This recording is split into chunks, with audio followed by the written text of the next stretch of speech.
Salut à toi et bienvenue dans ce nouvel épisode de Be the Change. Si tu es là et que tu es nouveau ou nouvelle, bienvenue à toi. Je raconte surtout mes surpassements mentaux et ce que j'observe avec mes clients, vu que je suis coach aujourd'hui à 200%.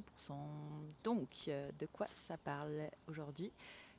On va surtout parler de la manifestation d'une vie en fait et comment intégrer ta vision et tes standards en premier et y croire. C'est le premier pas en fait.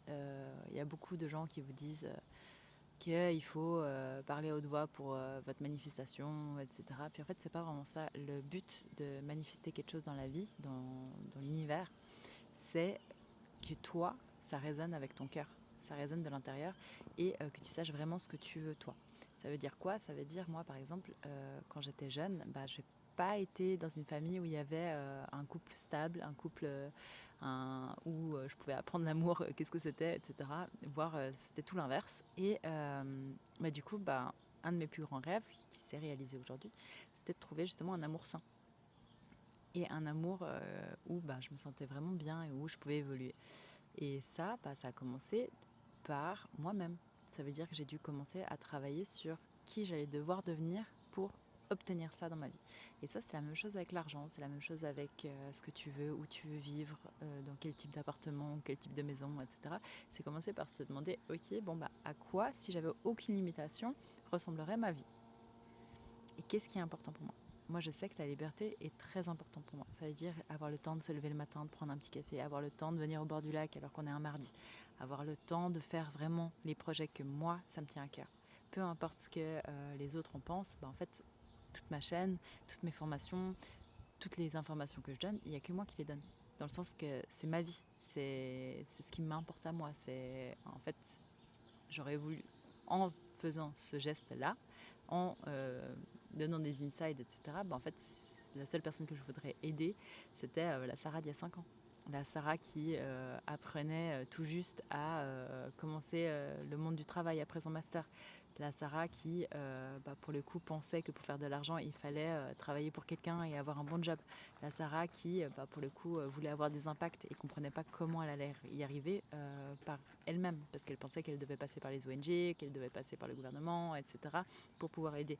Et en fait, la plus grosse leçon que j'ai apprise, c'est qu'en allant chercher à l'intérieur ce que moi vraiment me faisait vibrer et ce qui me mettait dans des états de flow, donc un état où je ne vois pas le temps passer, c'était ce qui était le plus aligné avec ma future version. C'est-à-dire c'est celle qui allait le plus aider la version que je voulais manifester à se produire. Et aujourd'hui, vraiment, je tiens vraiment à te le préciser parce qu'il y a beaucoup de gens qui se mettent leurs propres barrières. C'est pas beaucoup, c'est tout le monde a ses propres barrières. Sinon, aujourd'hui, tu serais exactement ce que tu voudrais être si tu avais mis en place les étapes pour y arriver. Il faut commencer petit, mais il faut voir grand. Et pourquoi je te dis ça? Parce que plus tu vas ouvrir ton esprit aux opportunités, plus il y a de chances qu'elles arrivent dans ta vie.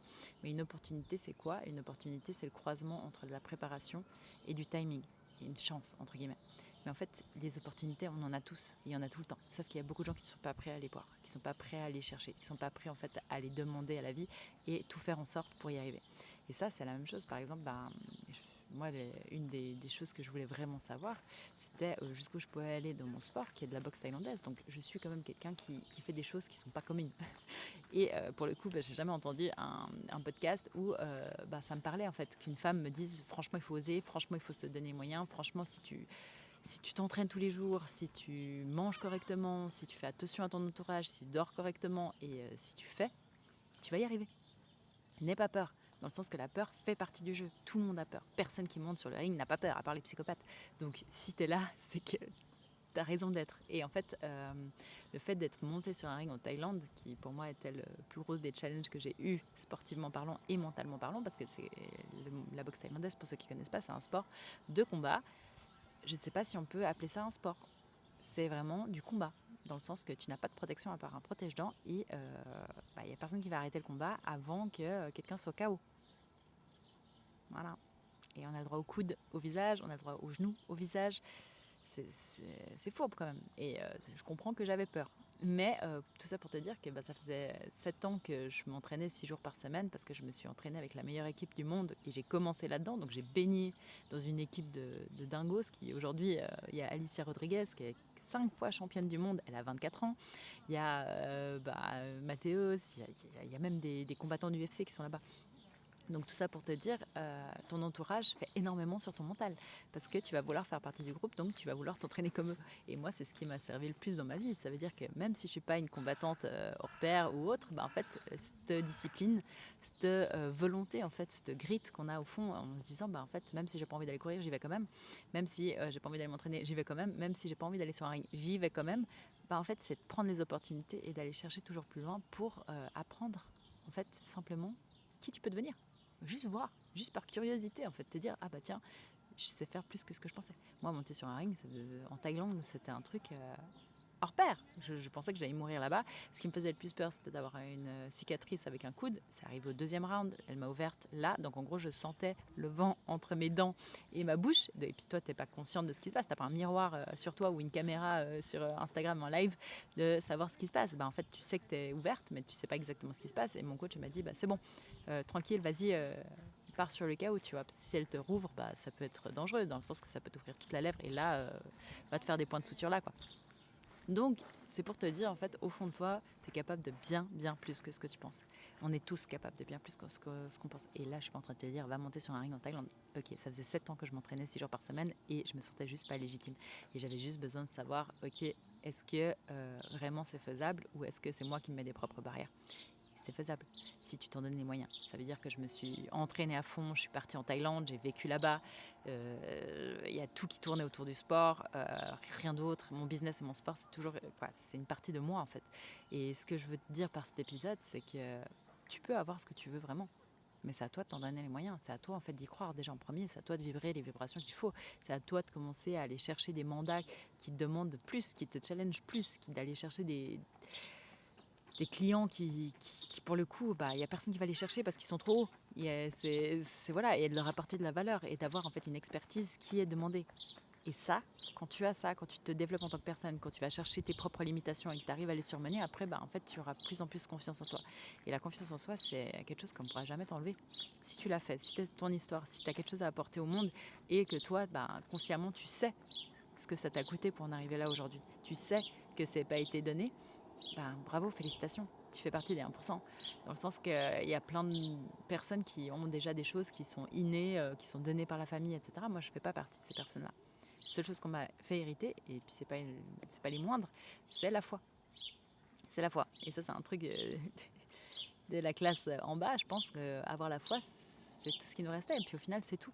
Parce que quand tu as un objectif qui tient à cœur et quand tu as la foi d'y arriver et que tu fais en sorte, donc que tu te mets tes disciplines, que tu vas chercher au fond de toi, quand tu veux pas le faire, tu le fais, quand tu veux le faire, tu le fais encore plus, tu te mets dans des entourages où vraiment ça t'irrisse limite parce que ils sont tous meilleurs que toi, etc. T'as tout. T'as la santé, t'as un objectif qui tient à cœur, c'est ça le bonheur en fait. C'est dans le challenge, c'est dans le fait d'y arriver. Une fois que t'es arrivé, après tu dois retrouver un autre challenge, tu dois continuer à aller chercher, etc. Et là, il faut y aller au bout d'un moment. Les challenges, ok, on en a tous et on va tous en mettre, mais une fois que tu as couru ton marathon, une fois que tu as monté ta montagne, une fois que tu as fait ton combat, une fois que tu as fait ton business, une fois que tu as fait tes premiers millions, une fois que tu as... Au bout d'un moment, ok, toujours plus, toujours plus, toujours plus, mais toi qui t'es en premier déjà, et construis autour de ça dès le début. Parce que plus tu vas faire ça, plus tu vas t'épanouir en tant que personne et manifester ce que toi, ça te fait vraiment plaisir. Plaisir dans le sens, toi, ça te rend fier. Voilà. Mais en fait, c'est pas l'extérieur qui doit te valider, c'est toi de l'intérieur. C'est toi en fait d'aller chercher les choses qui te font peur et de mettre en place les actions pour y arriver et devenir la personne que tu aurais rêvé avoir dans ta vie avant. Voilà, c'est tout ce que je te souhaite et c'est le message du jour. J'espère que ça t'a plu. Laisse-moi un petit commentaire, un petit like, un petit follow ou une 5 stars si tu es sur Spotify. Et avec grand plaisir que je t'en ferai d'autres. Voilà, je te souhaite une excellente journée. Et surtout, n'oublie pas de prendre soin de toi, n'oublie pas de mettre ta santé en premier. Sans ta santé, tu vas nulle part. Ça veut dire qu'on peut avoir des objectifs incroyables, tu peux vite te perdre en chemin. Et ta santé mentale, c'est ce qui tient en fait. C'est le fait de pouvoir apprendre à faire des pauses au lieu d'abandonner. C'est le fait de pouvoir apprendre à s'écouter, le fait de pouvoir apprendre à justement en fait te dire ok, j'ai confiance. Je sais que ça va arriver, je sais que plus je me concentre sur les choses, parce que tu n'as pas du focus sur tout. Tu es obligé d'avoir des priorités. Tu ne peux pas te concentrer sur tout. Et il y a des standards dans ta vie que tu dois mettre en place et dire non à tout le reste. Tant que tu ne sais pas dire non au reste, en fait, tu ne peux pas avoir ces opportunités parce que tu seras trop occupé. Ça, c'est le problème. La plupart des gens sont trop occupés à faire des choses qui n'ont pas de valeur. Et toi, tu dois faire une chose qui t'apporte de la valeur. Et souvent, c'est les choses qui te rendent un peu inconfortable aujourd'hui. Et c'est comme ça qu'en fait, tu auras plus de confort demain. Donc voilà, ta santé va marcher, vois du soleil, entoure-toi de belles personnes qui sont positives et qui te tirent vers le haut, qui ne te tirent pas vers le bas. Regarde ton énergie, comment elle se déploie en fait. Est-ce que quand tu rentres d'une réunion, est-ce que quand tu rentres d'un coaching ou est-ce que quand tu rentres d'un networking ou n'importe, est-ce que tu es vidé ou est-ce que tu es rempli? Et ça, c'est un bon indicateur aussi de savoir comment ta jauge, elle est organisée avec le temps que tu as, 24 heures comme tout le monde. Ciao, bonne journée.